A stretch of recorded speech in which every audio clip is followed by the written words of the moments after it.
কটা মুসলমান এমএলএ জিতে আসবে, বিজেপি সরকারে আসবে, চ্যাংদোলা করে তুলে রাস্তায় ফেলবো।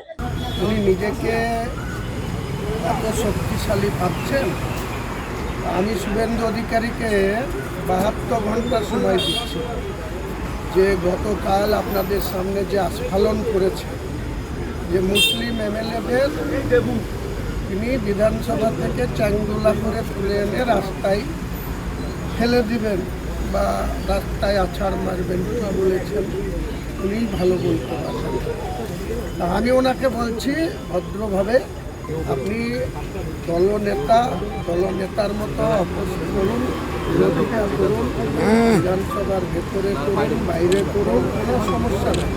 কিন্তু আপনার এখনো এত হিম্মত হয়নি যে আপনি বিধানসভার ভেতর থেকে মুসলিম এমএলএদের বের করে চ্যাংদোলা করে রাস্তায় ফেলবেন।